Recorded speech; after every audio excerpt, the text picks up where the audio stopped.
Hi, guys. Welcome to the J. Scott Outdoors podcast. This is going to be episode number 423. And I heard about a public meeting down at Cabela's at 6:30 in Arizona. They're in the Cabela's on the west side of Phoenix on the 10th of April at 6:30. There was a public meeting with Conserve and Protect Arizona. And I went down to check it out, and they allowed me to record the meeting and what you're about to hear. If you have any questions or comments, you can send an email to info@conserveandprotectaz.org. You can also go to their website, conserveandprotectaz.org, and again, their email is info@conserveandprotectaz.org. Guys, thanks for listening. Well, let's go ahead and get started. I'm not anticipating there's going to be a flood to fill these seats, so we might as well get ourselves going in this discussion. Some of you, in fact, most of you have heard this or have heard of bits and pieces of it. Very simply, we found ourselves in a situation where it was impossible to raise enough funds to carry on a traditional campaign to try to defeat the Humane Society if they were able to qualify their initiative for the ballot. So with that in mind, we had to find an alternative. And working with Commissioner Davis and one of his people that he regularly works with, petition partners, Drew Chavez, we formulated a plan to keep them from obtaining enough signatures. And it was a little bit of a gamble, but desperate people do desperate things. And the way I look at that was it was something that, with the players we had, could work. And we invested in it, went forward with it, and it worked to perfection. In fact, I would not have bet that they would have closed their doors until early July when they had to turn in their signatures. But they simply weren't making enough money, and they walked away from it. First time in 25 years, and 81 issues they've ever closed the door. So it was significant for us. Granted, they're having turmoil and problems within their organization. It's good for them. It worked to our advantage without a doubt. But the simple fact is, we cut their legs out from underneath them, and they could not obtain enough signatures. It was impossible. I don't remember the final total. It was either 7 or 8 firms total. Fieldworks was the last. That we were basically able to keep them from signing. And we're talking about millions of dollars, and they didn't get the job done. So it was a one-time deal here. That is not a defense we can use again. We know that. It was a perfect storm. It worked just right. We were under the radar the whole time. That was the essence of the campaign, is for them not to know who was doing what. And up until the very end, they didn't know who was fighting them and what we were doing. But that, like I said, won't happen again. If they choose to come back, they can, of course. They do have the money to do it, and I don't know whether they will. Some people say absolutely they will, and some say no.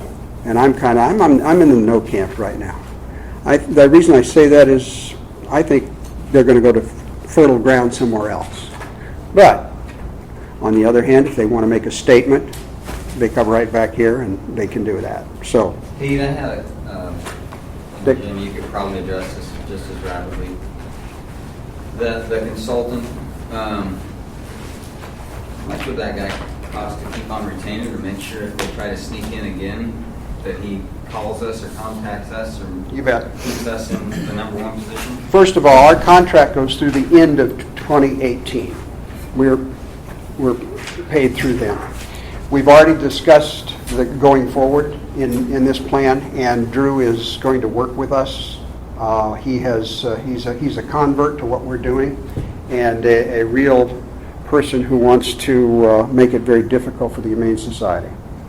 So we have an open door, and that's one of the things. The relationship that we've fostered with him has been very, very good. So we feel confident that that's something that we would take advantage of going in the future without a doubt. He point blank said he would not be working for the Humane Society ever again. That doesn't mean, though, that they wouldn't get their ducks in a row and do their research next time and do a better job of figuring out who it is they do need to hire. Right, So, right. And start a lot earlier. That part of our stall tactic was just that, to give them comfort in this whole thing and thinking that it's business as usual and they could, at the end, do what they needed to do. Well, we got into 2018 and they still didn't have it done, and they found out that that wasn't the case. So it worked very well. Any questions on that part of the campaign itself? Anything in particular? Did you ever hear, Pete, I know one time we were talking about paying Fieldworks some negotiated price that got accepted, but did that just sort of fizzle out on its own? Yes. Yeah, that was one of those where you sit and let that percolate a little bit and hope it goes away, and it actually did. It worked out just right. If we could have closed it out at a particular time and it would have been all over for the right amount, it might have been worth it, but we never got to that point.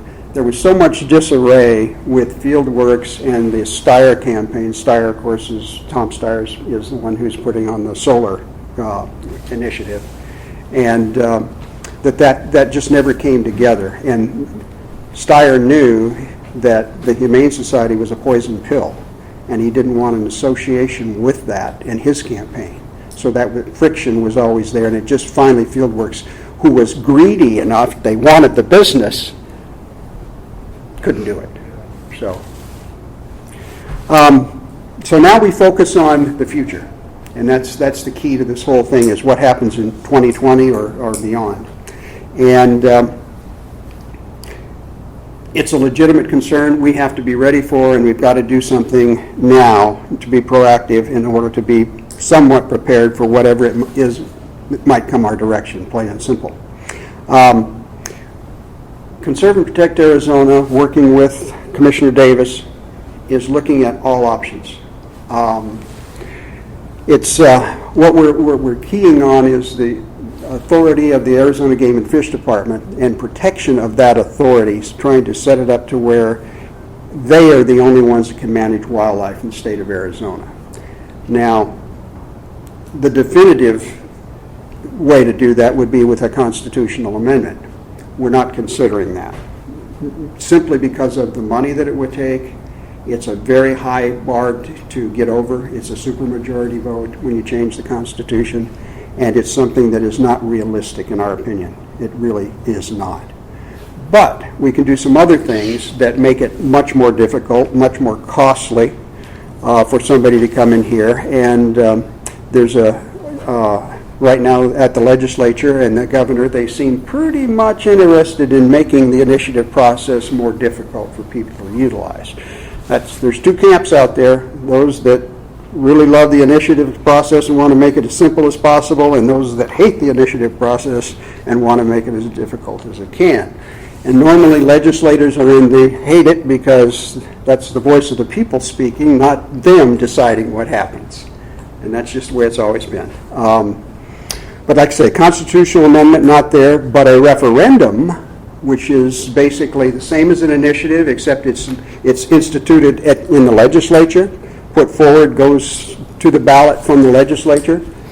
They are interested in working with us to make good things happen. So that right now is in the discussion stage, is where it's at. But we had a referendum ready to go right now. Kirk Davis had put it together and spoke to leadership in the governor's office. It was to put it on the ballot if we needed it this year, if they had qualified. One of the ways to defeat an initiative is to put a competing referendum out there, or another initiative, either one, will do the same thing, to where it confuses the voters. It's one of those things that they don't really know, and most people make last-minute decisions without much good information when they go to vote. And unfortunately, that's sometimes we get stuck with things, but other things don't pass simply because people don't know about them or they're not sure what they are. So we had that in place, and that was one of the things that we would have done in this legislative session to move that forward, so there would have been two issues on the ballot. And so, Pete, how that works is then, obviously, it's just, if you vote yes on the initiative, you vote yes on this referendum, the same person just kind of equals it out. well, Is that how that works? it's what it is if both passed, then it's sorted out. Oh, there's another familiar face. Rich Williams. Okay, good to see you. The number of votes is the key in that, and it just depends on where, at the end of the process, with the number of votes, which one gains more, and which authority. The referendums would not have been just the same. You know, one says you're going to manage and shoot cats, and the other one says you're not going to manage and can't kill cats. It's not going to do that. It would have been a much different referendum, just to talk about all kinds of wildlife, rather than it would be to our advantage, we felt, to talk about wildlife in general terms and helping all wildlife than just cats. So really much different. Okay, let us now switch off of what we just went through and talk about what we'd like you guys to think about and give us feedback on, which is very important. Raising money for issues like this from sportsmen or sportsman organizations is incredibly difficult. We raise billions for projects and nothing for issues like this. It's just one of those things that it's the hardest thing. It's been that way forever, and you can't hardly get over it. I would not want to be in a fundraising campaign to defend what we just went through if we had to raise that $3, $4, $5 million, because I'm not saying we couldn't raise part of it, but I don't think we could approach $5 million under any circumstances unless, well, I just don't think it's possible. So it's unrealistic to believe that we can raise that money. Can we raise a couple of $1 million? We had to? I think so. Yeah. And actually what we're talking about gives us a chance to do that. Kurt Davis is a believer in education. The department has been involved in promotion of the Game and Fish Department and basically trying to make the public realize the game and fish and wildlife are inseparable. We would take it another step forward and we would be talking about game and fish, wildlife, and sportsmen, hunters would be inseparable, and demonstrate that, plain and simple. The fact, I mean, we're talking about the kind of support that we give the agency in financial support is key for them to being successful, and the public has no knowledge of it. Zero. I mean, they don't. So that's important. You've seen some of the billboards around town. They've done some radio ads and some PSAs. All those are good, but it's not a comprehensive program to really get the message out, to develop a message that's going to get you where you need to go so that the public recognizes that wildlife is here because of professional management and support by the sportsman conservationists, plain and simple. That's what we need to develop and get going as soon as possible. Complete advertising and marketing campaign, TV, radio, print, whatever out there, and social media, obviously, as important as that is today. So how do you fund that? Well, what we're proposing is that we create some special tags, and these are not the same as the tags that the 365-day special commissioners tags. We are talking about much different. The great majority would be raffle tags. They would be sold very inexpensively, $5, $7, whatever the number may be. We don't have a number, except that it would be very inexpensive. This comes from the Utah model that they've used up there very successfully. It's raised a lot of money, and we believe we can raise a considerable amount of money here doing the same thing. I'm not going to throw out a number of tags this time. The Utah model is 200. That's what they do. But we don't have a number yet. But we would look at the amount of money we needed to raise and try to figure out what it is. Maybe it's 100, maybe it's 150. I don't know the number. I don't. But they would be a mix of tags. Everything from early rifle elk tags to cow elk tags, archery tags. I mean, you mix it all up. Deer tags, strip deer tags, as well as other deer tags. We believe that we can take those tags, sell the opportunities at $5 a piece, and raise a considerable amount of money.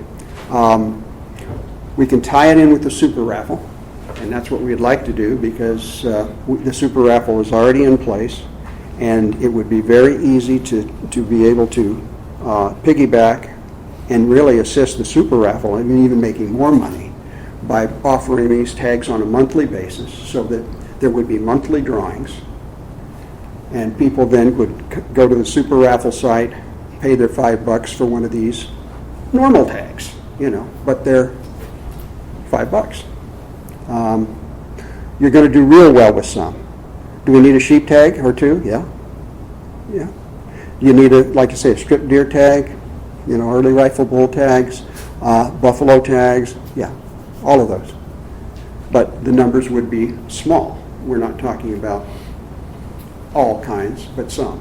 We've even talked about the possibility of using some of those, or making some of those auction tags in terms of, again, not 365 days, but just the normal length of the season, so that you're out there competing with other people that have that same tag that drew it. Utah does that. They have zone tags up there in which they raise a lot of money on those. And it is a possibility. It should be at least discussed. That's where we're at with that. We have some commissioners who would like to not have as many auction tags as there are right now. And we got other commissioners who don't really care one way or the other. So this is going to be one of those deals that once we get some feedback and input, when you sit down and talk with the department and commission, it's all subject to change without a doubt. It's a dynamic process. But as far as we're concerned, it's better to discuss it all than it is not to take these things into account and plan for them.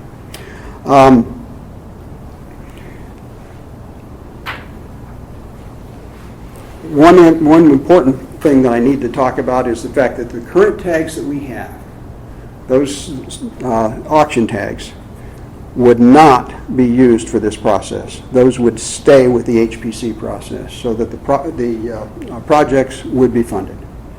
No takeaways. These are additions for the education program.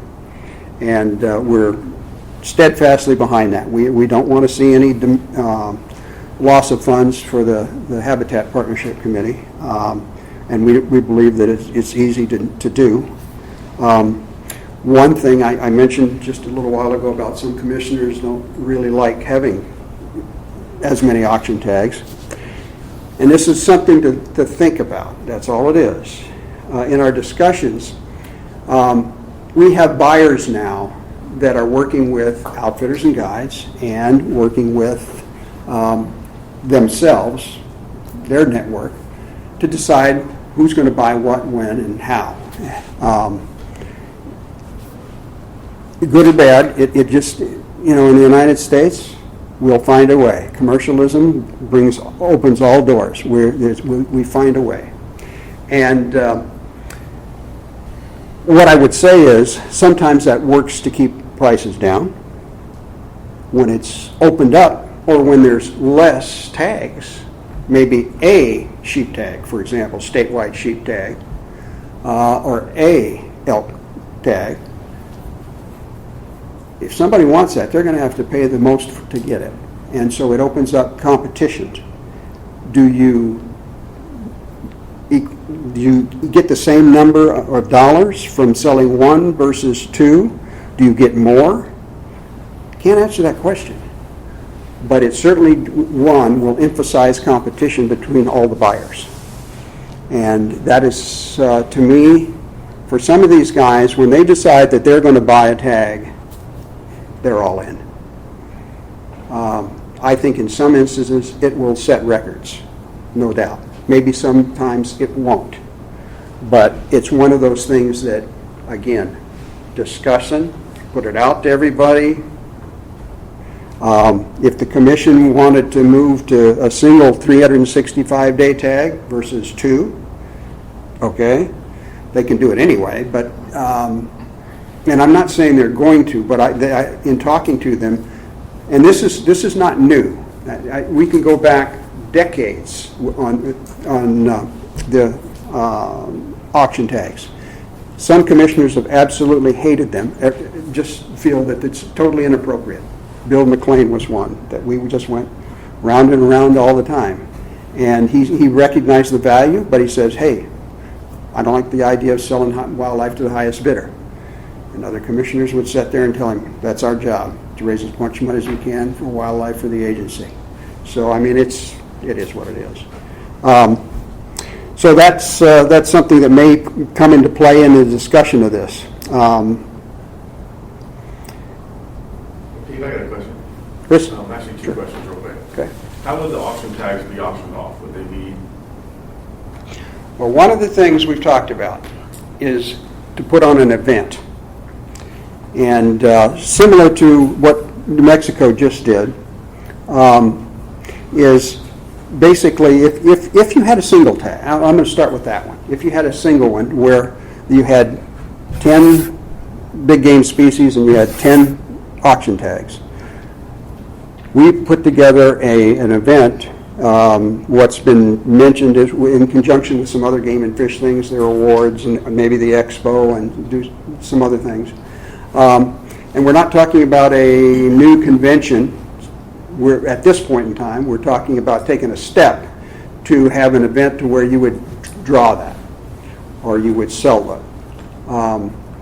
Not at the organizational venues that we have now. And that's why I brought up earlier, trying to think about that, is the fact if we did create a limited number of these auction tags, the regular auction tags, the regular season auction tags, that'd be a great place to put those tags so that the organizations would have that as an attractant for their fundraisers, which could be done. But we were all pretty much in agreement that we would like to see an emphasis on Arizona and create something here that benefits us here in Arizona. So that's what we've talked about, but again, it's far from being decided. And then next question would be, say we do 150 tags, just throw a number out there. Auction tags and raffle tags, would those be taken away from the general draw tags? The only way you can do it's impossible, in my opinion, for the department to authorize tags beyond what they would normally give out. I mean, it sounds irresponsible that they would create these extra tags. So where you're going to lose some tags, if they stay within their guidelines, then you're going to pull those tags out of those various hunts, and so they would obviously be taken away from the general draw. Yeah. I don't know how else you do it and be, right about it. Would sheep and buffalo then would that be your once in a lifetime? Or would that be separate? It currently is not with this other special tags. So that's another one of these things that, would have to be decided. I would say that they would remain outside of the once in a lifetime. Would almost have to. You would definitely maximize the amount you receive for them. Correct. Yep. That's with the special attractions, you can get additional tags. Yeah. And you can put in for, say, Well, with it being in the same season, I wasn't sure of the direction you were looking. Yeah. I think that's how you maximize the value. I agree. Yeah, No doubt. in theory, if you do that, we're talking about, say, if you draw a permit and you get a permit through one of these others, you could take 2 animals in one calendar year. That would be. We advertise the So- Super Raffle that way. Yeah. It's right on our website. Yeah. It wouldn't impact your bonus points either. No, No. Well, yeah. all those things are Yeah. delineated on Super Raffle, so this would probably be the same. Did you have a question, Rich? I mean, I thought you said something, okay. Well, just a comment. When you spread those tags out amongst a lot of hunts, there's a lot of tags machine. Oh, yeah. You know, if you look at, may not be all that desirable hunt, but you look at a late 8 cow tag, it's 575 tags this year. Yeah. So, I mean, you know, I'm sure there'll be some grief over an early bull tag, but that's one. But a lot of the tags would not necessarily be anything premium. Yeah, and cow tags. I gotta be honest with you, we've been getting those hunts donated. You know, Hunts for Heroes Pride, we had 3 early bull tags. So there's people out there that don't. It kind of balances out. I mean, in the 2 years we run our Hunts for Heroes, we had a sheep tag. All right. Yeah. You know, actually, I think we've had 2 sheep tags. I think one was too late that we couldn't pull it together. But I mean, we're getting, the numbers we're talking about out of special hunts, we're getting donated every year. And I'm sure Eddie's getting some of those too. Absolutely. But I'm sure he gets some of those too. He so. is. Yeah. No, but you have to remember too that there's 3 things that you can get people to donate millions of dollars to: youth events, veterans events, Oh, I agree. and law enforcement stuff like that. So I agree, and David, I would agree. And some of those are donated out of the love for vet. Some of them are donated because somebody got hurt. he got hurt, he couldn't make it, business didn't let him. You know, I mean, that's the late ones that come in. I have that need. In case anyone wants to donate anything. I'm not rubbing it. But I mean, you know, we've had early bull tags donated 2 days before because the guy just finally decided he can't go. Right. Yep. Yep. So he picks 2 choices: turn it to the department or donate. Yeah. So either us or Eddie's. You know, we've got over 100,000 tags that are given out each year in very various forms. I just did a quick number of, and this includes everything from javelina right on up to sheep tags. And it's about 115, 18,000. We're talking, if you do 100 or 150, we're way less than 1% here. So, I mean, we're not talking about a number that ought to really cause concern for folks and denying people, you know, their tag, so to speak. And the majority, as Tracy mentioned, would be, you know, like I say, I know some people that would they almost kill for their cow elk tag every year because that's the way that's what they want to eat, and they want that freezer full, and that's what they do. So it's going to be, you know, a number and a mix of tags. It has to be. Plain and simple. Tags would change every year also. Well, I don't know that they change every year. If I were putting a marketing plan together, I'd want to see exactly where the demand was, and I'd want to make sure that we could, you know, target that, and you can see where it is. Now, obviously, sheep, buffalo, early rifle bull, I mean, those are going to be big numbers, but the other ones, and to see what that is. But I think that's what you'd need to do. You'd have to look at it and see what product you've got and make sure that you were selling what people wanted to buy. So, Charles? Pete, I don't know if you're going to cover it later in your presentation or not, but would it take a legislative change, or can the commission create these tags, or create the ability to issue these tags on their own? Or what channels do we have to go through to get them authorized? You bet. It looks like, yes, it'll take a legislative change. We're creating a new critter here, and like the special commissioner's tags that were created, these could be viewed in the same manner. So I think right now we are counting on that, and that legislation would be necessary early in 2019 to get that done. Are you going to make them transferable? Ooh, we hadn't even talked about that. So, Well, then you could, you know, somebody had a her with a bull tag or a sheep tag. mhm. I mean, they could, I don't know, sell it, auction. I mean, they could auction. Right now, of course, that's not possible. And I would say that this commission, I'm just guessing, but this commission would be very reluctant to make that change. But that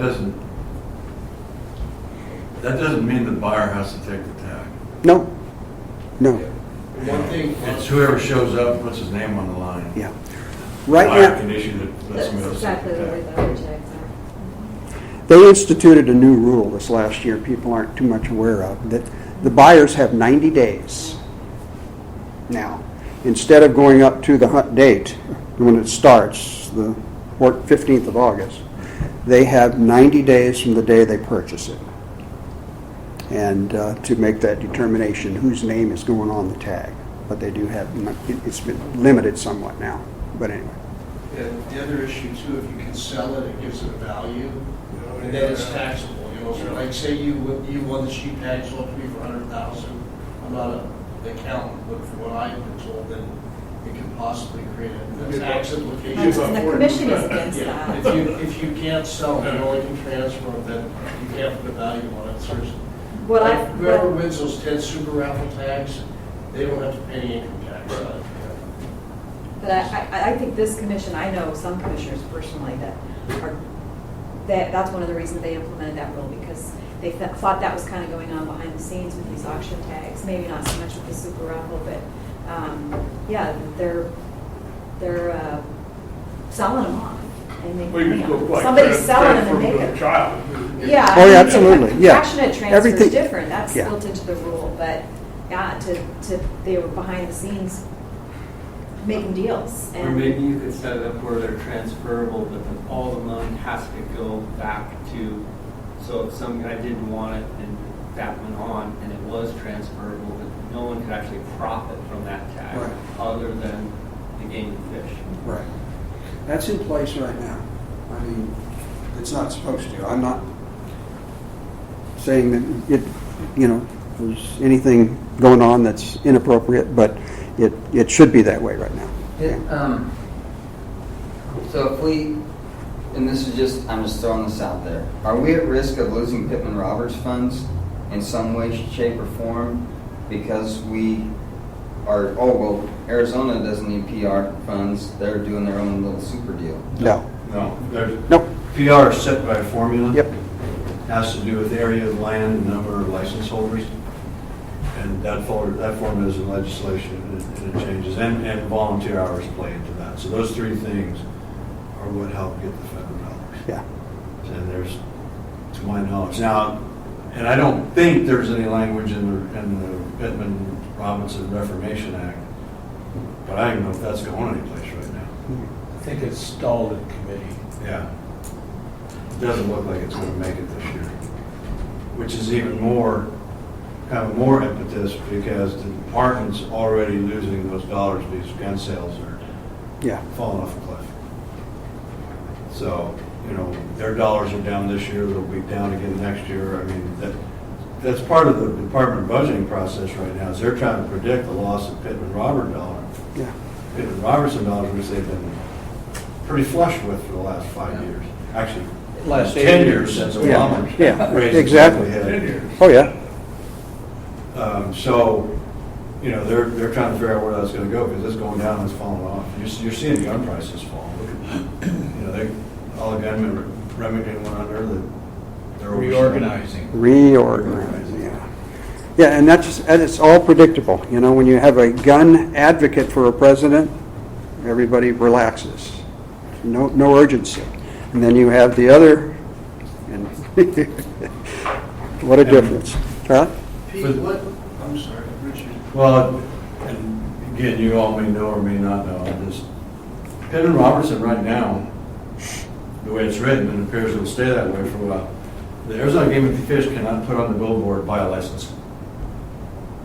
That kind of advertising is forbidden. They can advertise that they conserve and protect wildlife, they can say come and watch wildlife, but they can't put come hunt, they can't put buy a license for whatever goofy reason. That it can't. That's why the billboards are pretty plain Jane, because there's some real restriction about what that money can be used for in advertising.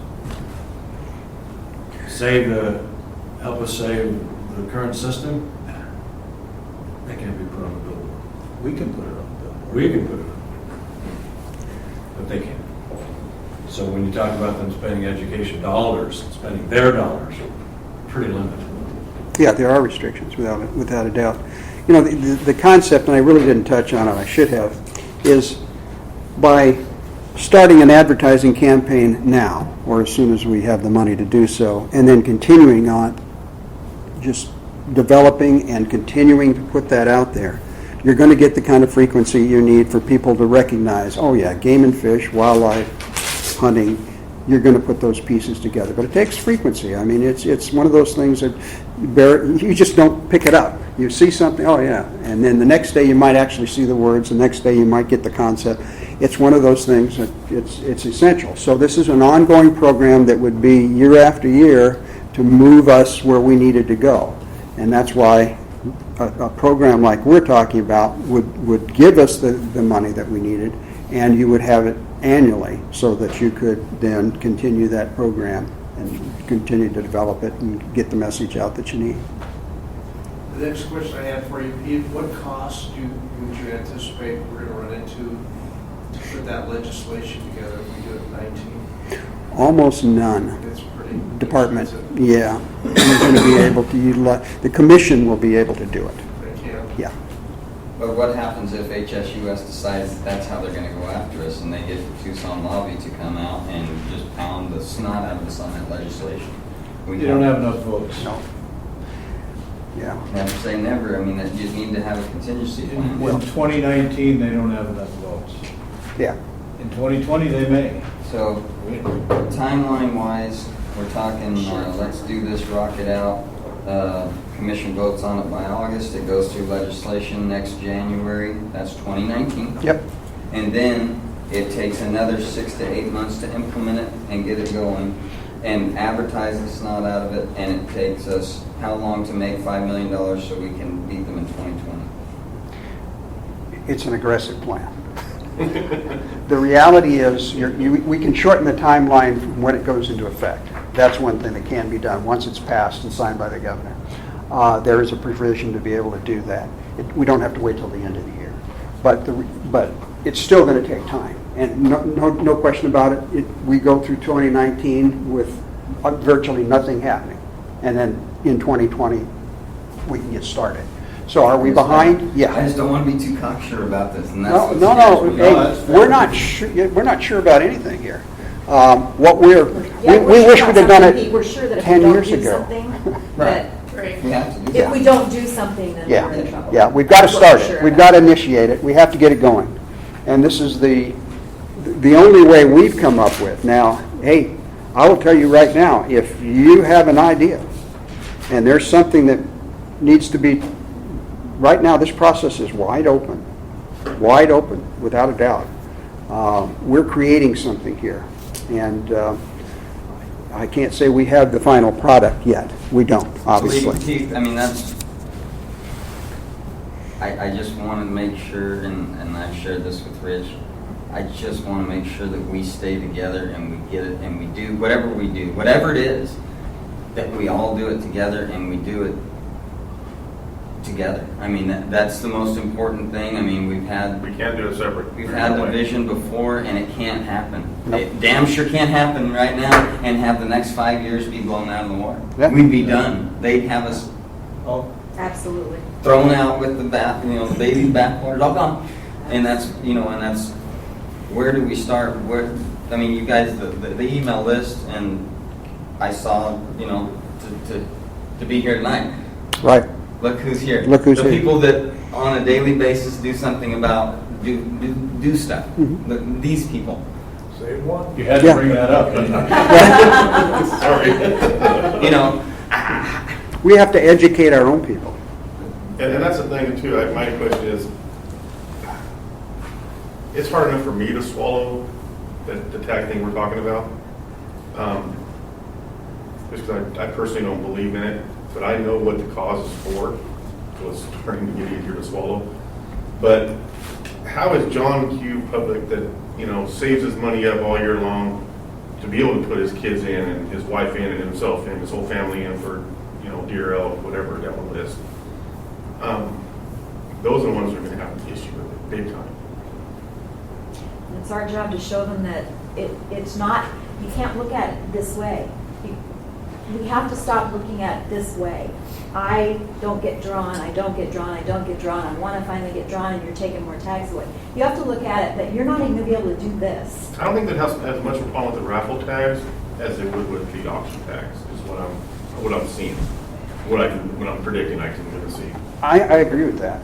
And then, the other thing that it's always, we can never get the sportsmen, our ilk, fired up until it's finally something that they don't like. Oh, And even, I don't even go on Coos Bike Tell anymore for the simple reason that I don't need to get my dander up because of the miseducation. Because people just jump to conclusions. And I don't even read comments in Game and Fish stuff when they have public comment because there's so much miseducation or lack of any kind of education that I just finally I know it's there. If I've got to do my comment, I put it. Well, I think that's some of the earlier education. I mean, hopefully, before that, because we're not done trying to raise money for Conserve and Protect. No. I mean, those of us attached to the national organization are still going back and saying we need help. So, I mean, hopefully, we'll be able to put some funds together, whether it's short radio spots, we need to get on radio stations, that there's some money to be spent, whether it's handing out flyers and standing at the zoo, some effort until we start raising large numbers. And the efforts that were made in the last 8 months via Facebook and everything else really did bring a lot of people it brought a lot of people to the table. I mean, a lot of people that were that neutral, the Game and Fish is always, the polls the last year just said, we got the neutral and enough positive, we're ahead of the game. So we have to figure out how do we get, even all the stuff you guys, Jim, you guys did a great job on Facebook, and U.S. Sportsman did a great job. That's a sour note right now. But the whole thing, did a great job, got it out there. A lot of people were asking questions, but then there was a lot of people that I talked to personally that I'm like, what do you think about that? And they're like, oh, you guys got it. I'm like, well, thanks, but, oh, yeah, we're not worried about it. You guys got it. You can handle it. Okay, but what if I don't? Exactly. And you guys, I tried to get as many people to dander up about it as I could. It's scary. Here's the one thing we've got to sell is, for the first time in my life, I'm going to sign up for Facebook. I'm still. And here's why. You were there. No, you weren't. You there. just want your personal information. You I get thought- it no, at the winter hog meeting, you were there. The guy from Powderhook was talking to us about his fear. He was really interested in what we were doing, because he's on that bandwagon that this country's in dire jeopardy when it comes to hunting and fishing. He talked about Facebook, and one of the old guys in the audience held up his flip phone, and he looked at him and said, stone sober. That shit ain't funny anymore. It's not funny anymore, guys. This is where you're losing the war. He said, get on it or get lost. Yeah. I'm not going to disagree, and I'm not a user. I agree. This is a tool that we can use. And whether we pay somebody, I'll be honest with you, a lot of our Facebook messaging going out on AES is being done by marketing people. Oh, Yeah. Yeah. That was one of the things that Because we don't do it. And as an organization, we said, somebody's got to do it. That was one of the things that we were going to utilize in the campaign. If we had to face the Humane Society this year, social media was, and I think we all remember the discussions that Kurt had with us. There are some people out there that are incredibly good at political issues and candidate issues in social media. They basically have determined the last 3 presidential elections. I'm wondering if they weren't the Cambridge Analytic people. Yeah. No, seriously. Hey. Seriously, because we were told that one of the groups that we potentially had access to was one of Obama's Yep. groups. And Obama used Cambridge Analytics. And so did Trump in 2016, but Obama did before that. Probably was. Yeah. And Well, I'm wondering if it wasn't. the fact that some of us still don't like it, and I hate what social media allows individuals to do. That's the one thing that really bothers me. You can take a lot of license with that, and I don't like that. But the reality is, it's incredibly important. It has to be mastered by us in this. So you're absolutely right. The other thing I want to touch on too is in raising money.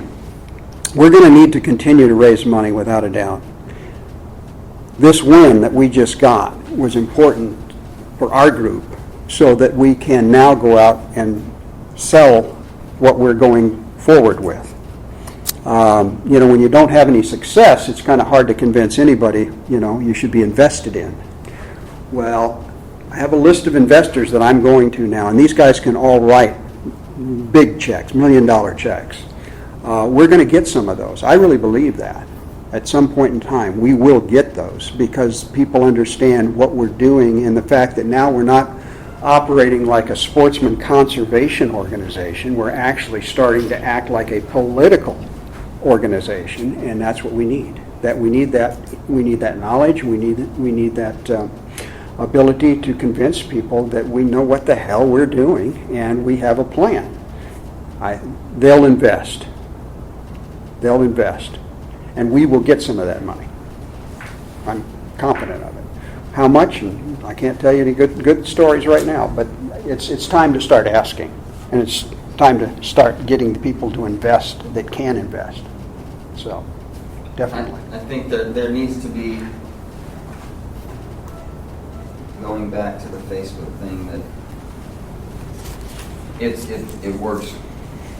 It works. 100% it works. I mean, they use it against us. We use it. Now we're starting to figure out. We finally got on board and we're using it for us.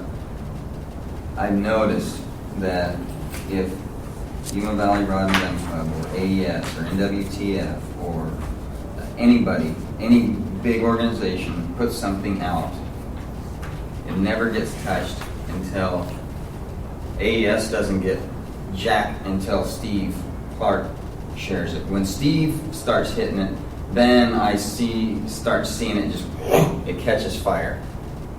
My YVRGC stuff, I write the stuff for Yuma Valley. I put it up there, and it sits there. And then I go on my private account and I hit share, and I add a personal note on it. Then it does the same thing. Both of them, you just sit there and watch them blow up because it's a more personal thing, because it's a trust thing. And especially with the people that we need to help us, it's all about trust.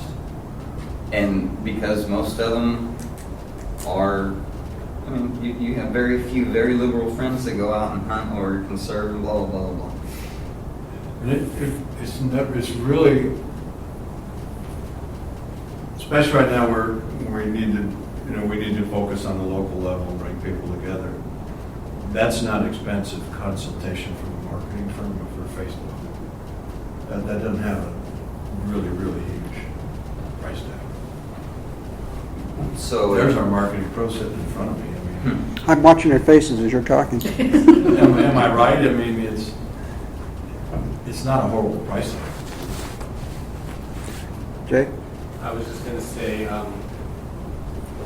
in my opinion, social media has its negatives, but it has some extreme positives. And I consider myself a good marketer of things, whether it be businesses or whatever, that I use social media. But if you don't market where people's attention is at, you have absolutely zero chance of getting the word out there. And whether we like it or not, people's attention is on Facebook, Instagram, YouTube. Your attention might not be there, but 99.9% of the general public's attention is.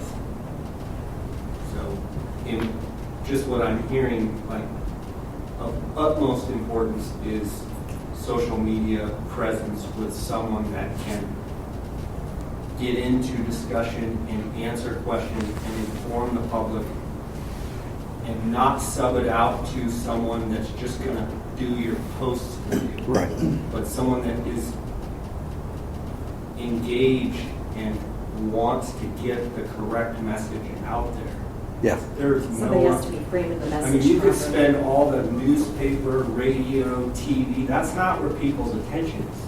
People don't even have TVs. You have to be where people's attention is. Yep. That personal I mean, Jay got it dead on. I mean, his Instagram stuff, you know, everything he puts on there.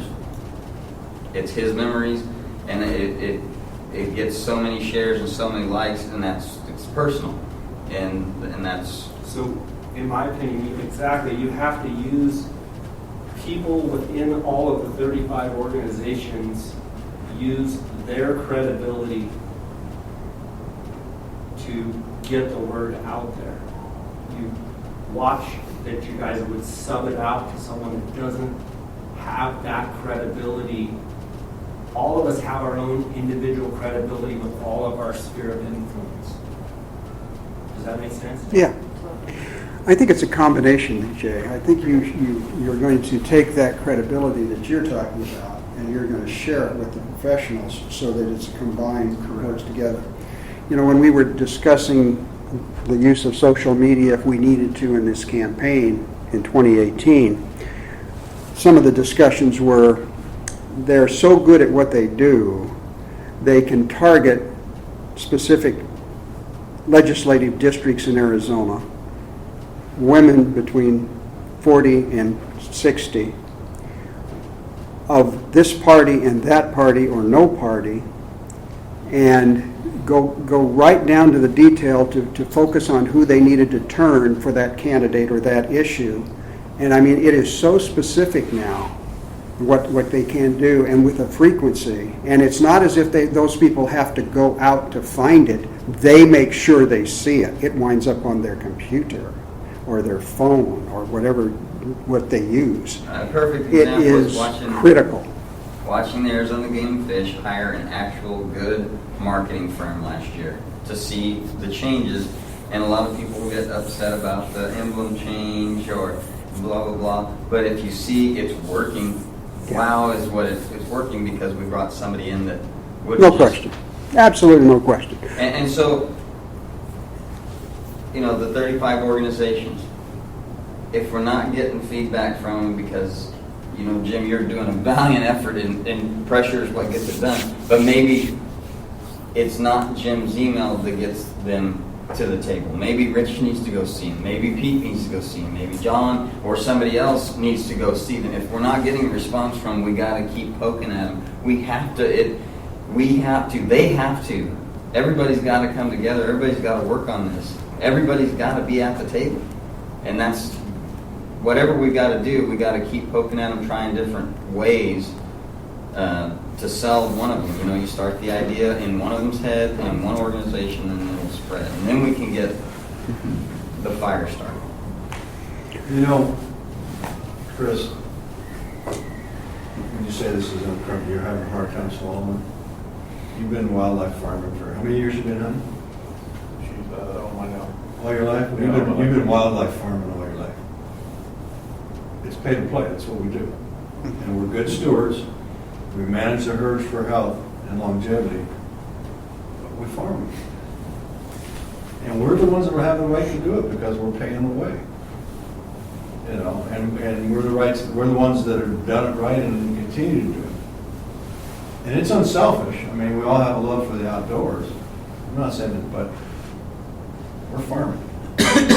You know, and it's just the next step in that farm. If we're going to keep the farm. It's a resource. Rich, how long you been farming?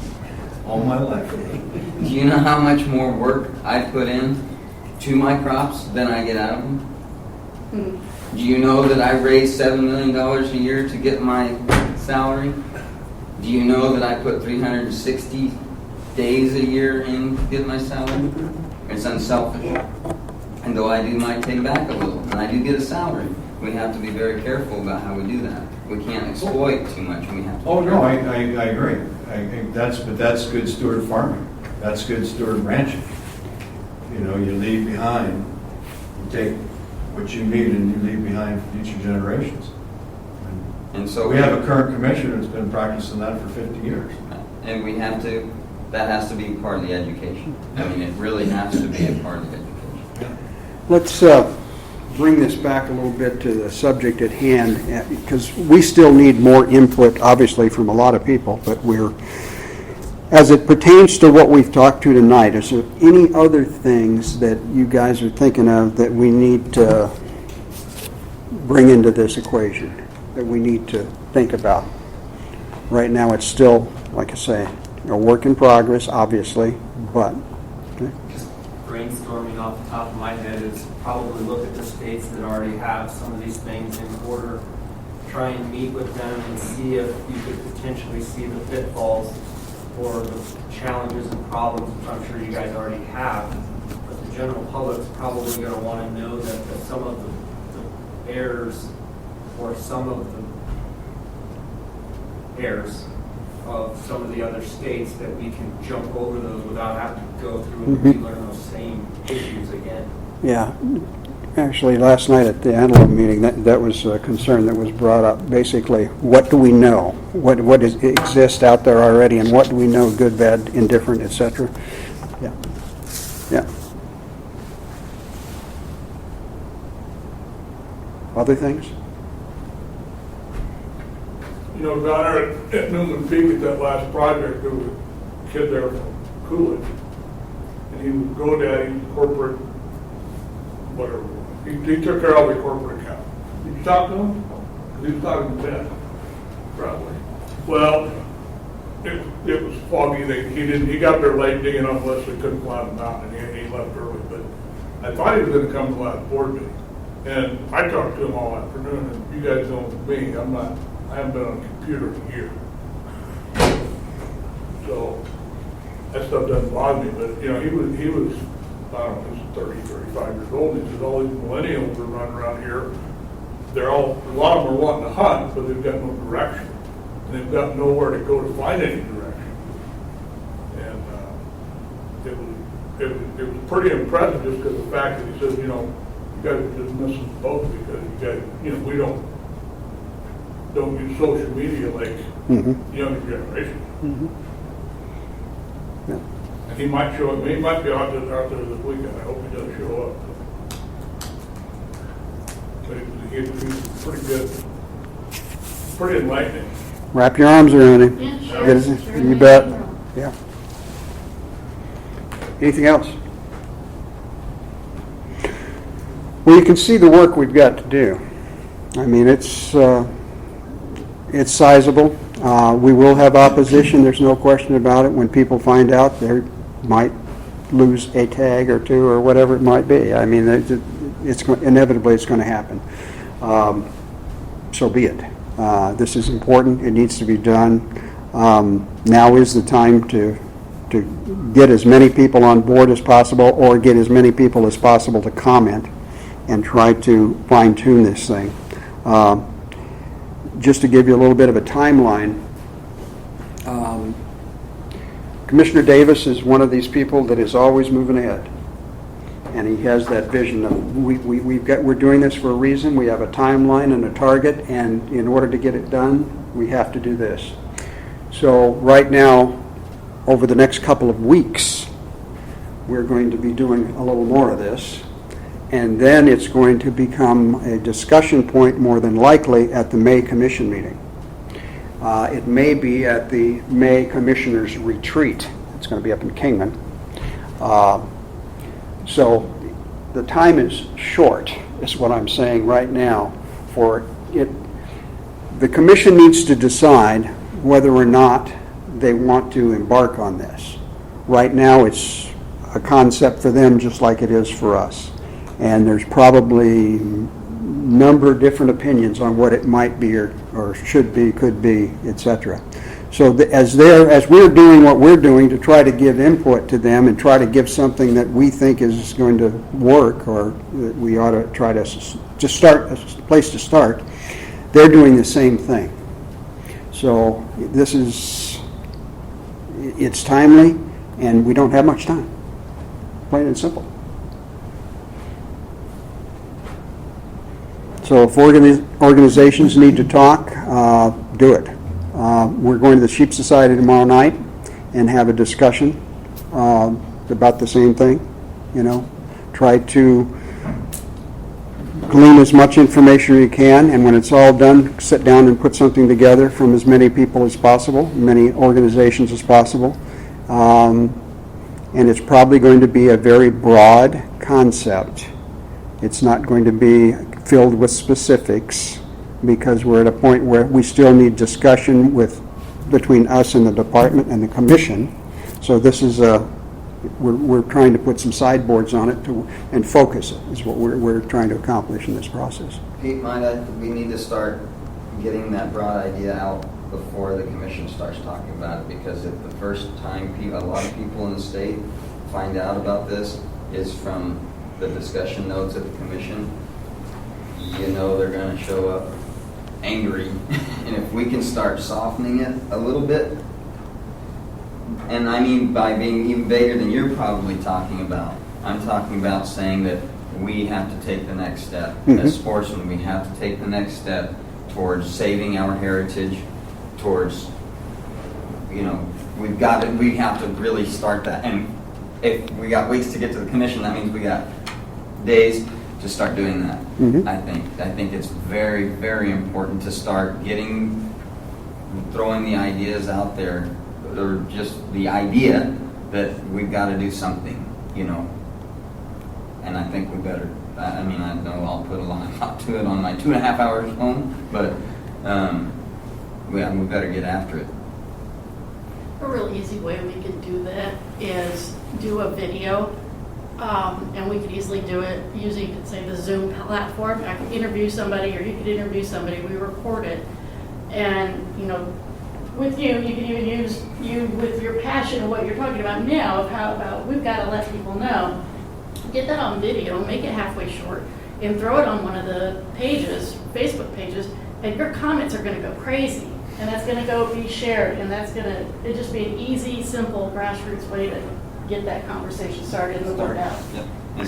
And you can do a couple of them. You can do different people that everybody knows, and say, this is what we're facing and what we need to do, and this is what's being considered. I think having the right spokesman at the right time and the right message. I went to one of the first meetings before Utah even got it off the ground. I think it was at Fanaz, and Don Pay was in that room, and I'd never met that guy before. And there was probably 100 people in that room, and I would say the overwhelming attitude was they were against what he wanted to do in Utah. And I've never met a person, you'd give him a negative comment about why it wouldn't work, and he could just spin that around. And if you told him why it wasn't going to work, he'd have 5 reasons why it should. I mean, it was just, you got to hear the guy talk. It's unbelievable. And he's not just yanking people's chains. He's got it thought out ahead of time. And he's got all the answers on why stuff works. And I mean, it was just, I walked out of that meeting, I'm just like, wow. Well, this would be a one-way interview to where,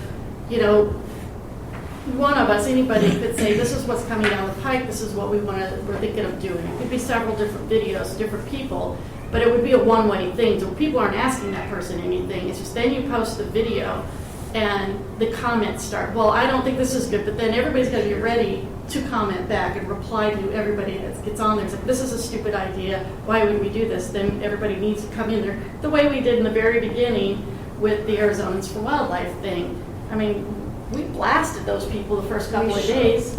We neutered their Facebook page within the first 2 weeks. Yeah. And they had to ban everybody from even commenting on their page because they couldn't take the truth. Yeah, because every time they posted something, 15 of us would get on there. It's like, well, actually, not really. You're wrong. This is what it is. If that's how that's going to happen, is that conversation will then get shared with everybody. It's really important. Okay. I think one of the questions that you're going to face is from the public, and they're gonna wanna know a couple years ago when a similar proposal was made, how this proposal is different. And in my recollection, and I'm speaking off the cuff, the way I understood the last proposal was it didn't have anything to do with the commission. It didn't have anything to do with the game and fish. It was almost outside of that due to timing issues. I could be wrong.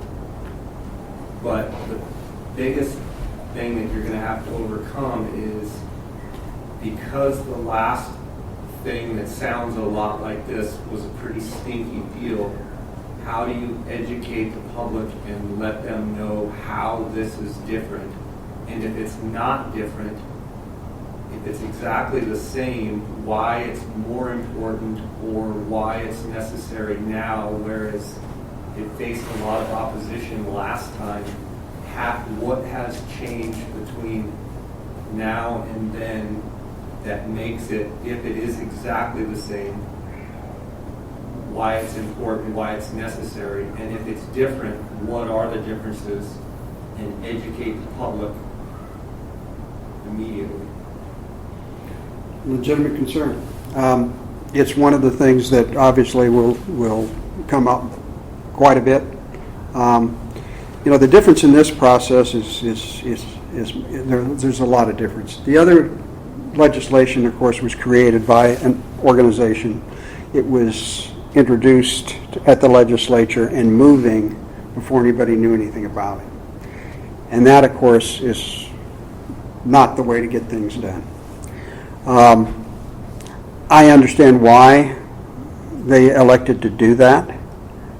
It was a poor decision, and it was doomed to failure from the start. We have done this in the daylight, and we are continuing to do that with the commission, with the department, and it will be a public and open process. We're scheduling meetings, we're talking to people. That was all done and put in place in the dark. And that's just, you can't do that, not with something like this. I believe there was a timing issue with the governor going out or something where it had to get done or something. Well, the governor had signed off at that time. She was going to sign it. It was all done, but it was that year they wanted to move it through the legislature and make it happen. They actually did have dialogue with the commission. Well, when I say that, with 2 commissioners, not all 5. And that proved to be a fatal mistake as well, because the whole commission had to back off it and say no. And when that happened, then it just ignited the whole thing when they condemned it. So obviously, we're not going to do this unless the commission supports it. Plain and simple. This is a collaborative effort. So I think we can demonstrate that. Hopefully, everything that... Our hope was to get enough information to actually put something out to folks and say, look, this is what we're talking about with the commission.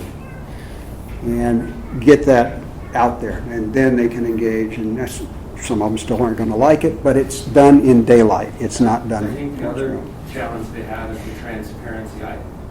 I've read a lot about the Utah thing, and a lot of people, their biggest problem is they feel like there's no transparency in where the actual money goes. How much money do you raise? Where does the money go?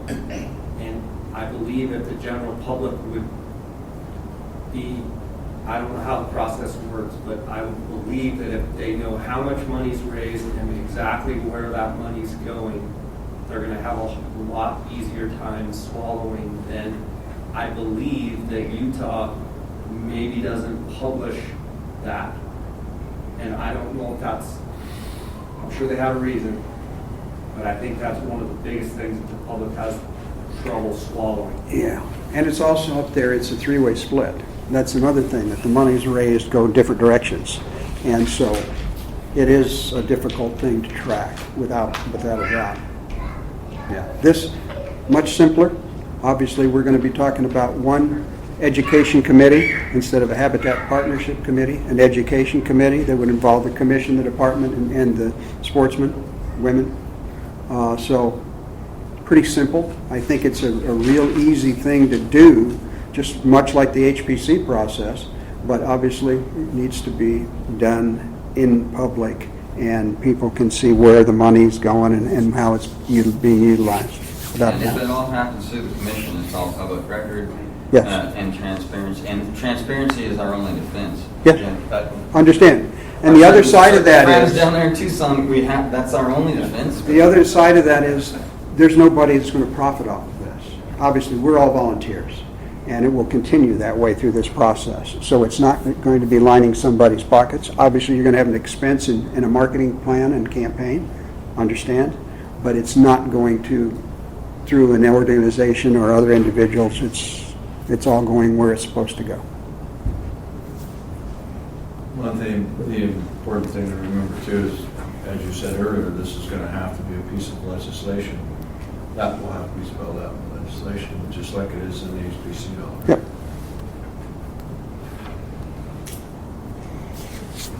Other thoughts? Understand that. We haven't moved ahead of, right now, like I say, our Sheep Society tomorrow night, and after that,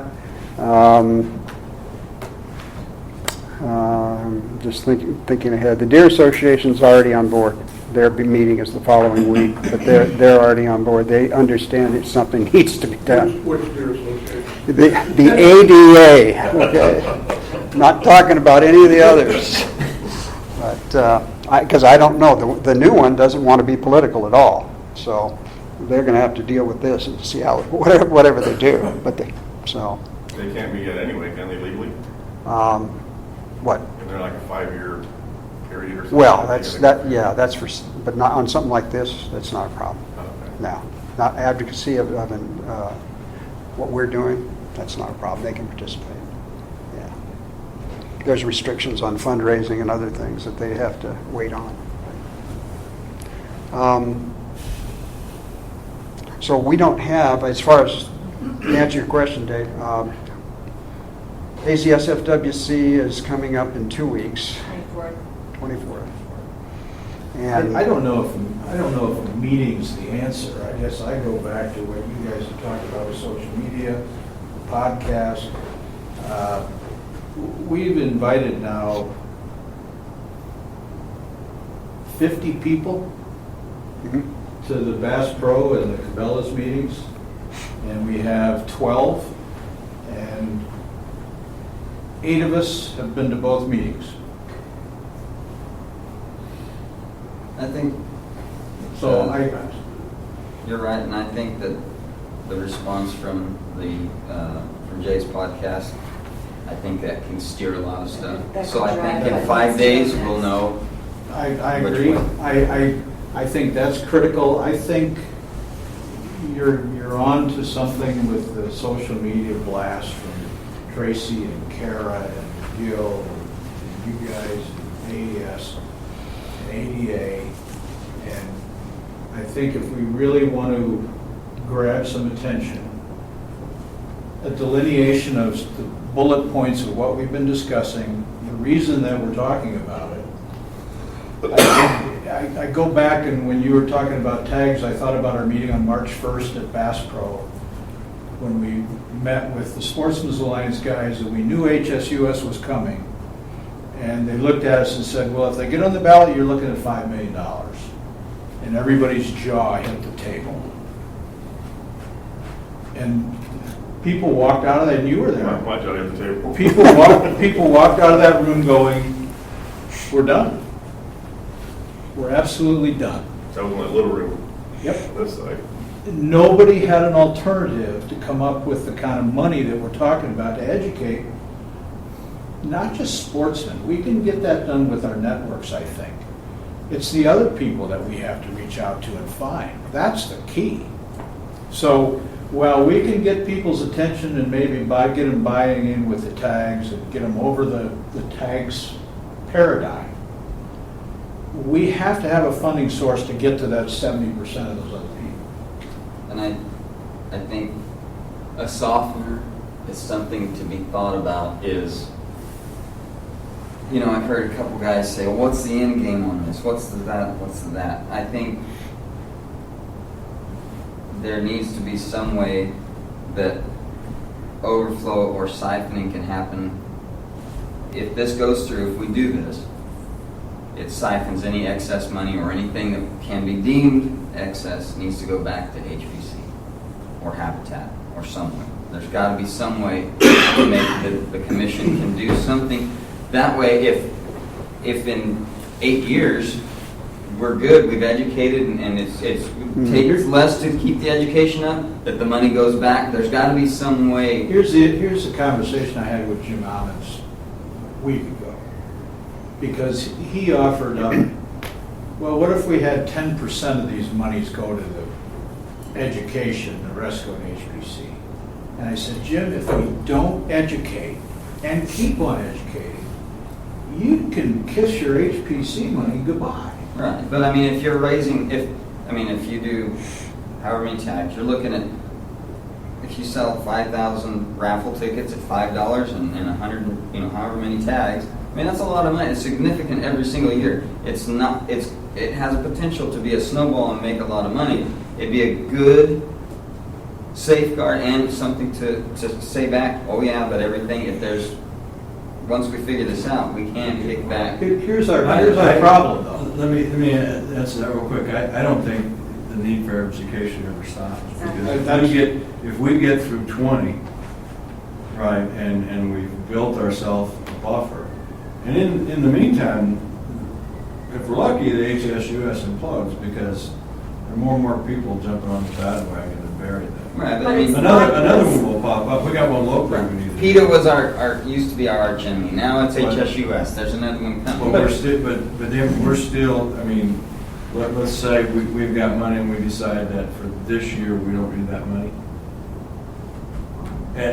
Educate youth recruitment, because that can't go on a billboard right now from Game and Fish, right? But in 2 years from now, we've got some excess money and we say, okay, want to learn to hunt? Go here. Want to learn to fish? Go here. They can't do that right now unless they reform Pittman Robertson. They won't be able to do it. Here's the other problem. I don't think that need for education ever goes away. We've got Maricopa County's growing faster than any county in the United States. And that's going to mean, that's not going to stop. And the state of Arizona's population is growing. We're now one of the most urban states in the country. That's not going to stop. It's not just the growth, it's the urbanization. We're the second largest urbanized state in the entire country. And we don't know where it's going to come from. In 2 years, we could have some guy elected out of Tucson who decides that he wants to upend the game and fish department. All I'm saying is there has to be a soft, fluffy rabbit with big blue eyes or big eyes that go blink, blink, blink, blink. If it's going back to the kids' education, whatever, we've got to have something that's soft and fluffy. For the general public, they like to hear that kind of stuff. Right now, we have to worry about 2020 and getting this legislative remedy in place and start building up an education process for the voters. And then we can get in the classroom. Yesterday, HSUS was in the classroom in Tucson. Yep. And Kelly Pinkelton's all over the internet with her arms around the kids talking about how they love kitties and doggies. I mean, that's been going on for a long time. So we're behind the 8 ball already on that part. But we've got to concentrate on these voters or we're toast. My wife just got a principal job, and so I talked with Pete a little bit about this. And she was like, we're missing the boat by not getting kids. In 4th grade in Arizona, they teach history and science and outdoors. And she was talking to me about putting together a box of equipment that all 4th grade teachers in Arizona got. And we could go through Game and Fish or other things. And I said, well, that'd be great. Come up with an idea and we'll submit it to the Big Orange Chief Society. See about a budget. She goes, well, I don't know if I want to do that. I said, well, you can't come up with these good ideas and not follow through. But she sees that and she says we're missing the boat by not getting them early. we developed She's that in the teaching profession. NAM book for classrooms. And the, Yeah, ACSFWC rejected paid it. for a game and fish program a couple years ago, and I don't know what happened to it. Yeah, 5 years ago. How do we get hunter ed as an elective in high schools? Who go home? Just saying. I would agree. I know. I get what you're saying, David, but I don't think it's going to be changing so rapidly in the next 2 years. I think we'll be trying to raise more money for education. I mean, I'd rather have it in place and it never and the hose never siphons anything than to not do it. I think that would there's a lot of guys, a lot of people, excuse me, that It's something to consider. I think it's something. Do you think the At least- HPC is underfunded? No, but at least, But there's pockets of the HPC not being used. Well, that's my point. and maybe it's not HPC. I just, like I said, I just want the soft So right now, money there's that no everybody method. can latch on Right to. now, there's no method, real method. And Pete, you help me with this because it's been a while since I read the HPC legislation, but there's no method to move money from critter to critter. Just cooperatively. That's the only way you can do it. To show mutual benefit. Which has been done for Which the you can last. do. Yeah. It has been, but But it's not written. some of that money is pretty, I mean, it's hard to get cooperative money from these guys. Well, that's because they're cantankerous. Oh, you guys, right, Joe, you guys got a lot of money in HPC. They're bugging us, you got it in excess of $1 million. Yeah, and it's hard to say that's cooperative with an I outfit. guarantee you those drinkers drink more animals than just sheep drink out of the drinkers. Well, this weekend, well, There you go. Yeah. I don't know, it just, you know, I think David has kind of a point. We want to, I would- I don't think we'll ever reach that point, but I'd be a lot more sympathetic to siphon or overflow to HBC if HBC was clamoring for money. And I don't think they are, based well, on that. but it didn't have to be HPC, Jim. It could be. But that's the model we have right now. We've I know, got but it could be- HBC with it the could be back tags. to it could be back to the department for education facility or, you know, something like that. I don't think we're ever going to get there, but, you know, it's legislation. And Well, that's it, that's it. That's part of one thing you want to look whenever you enact legislation, you know, are we going to have to go back in a year and fix this or 2 Yeah. years and fix this, or can we put some things in here so it weathers time, you know? well, you get right down to it though, that money belongs to the department somewhere. We're like, we're the stewards of it, but it's not. They can spend it if they want to. Yeah, That- yeah. That's correct. But you don't want to lock it up so tight that No. Yeah, it can't be. it's a point to consider. Is that money that you're talking about raising, is that just for education or, okay, so the positives that Utah spends on their program is they do incredible habitat projects, they do education, they do X, Y, Z. What you're saying is our money that you're proposing here is strictly for education. Yeah. We already have the habitat side of it covered. So now, obviously, right now, the most important need we have is And you're talking education. education almost from a political, this It's a organization. very broad term, Okay. okay? And that's one of those things that you can define it as narrow as you want to in the legislation. And the problems you have doing that is then you have, this is where your focus has to be. So I would tell you that it ought to be a broad way, so that you can change if needed and put more, you know. it's Because gotta the be people are something going to want to specific. know that there's representation as to where the education goes. Meaning, who gets educated, when they get educated, rather than a small, two guys say, this is what we're going to do with the money. Right. The public's going to want to know that there's 50 organizations that say, we all have input into where this money goes. Our discussion and the vision right now is like the HPC process. A lot of people sitting at the table, department, commission, sportsmen, collaborative effort.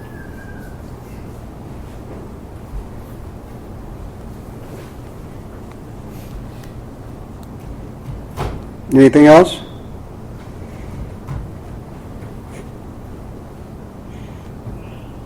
Well, thank you all for coming again, many of you.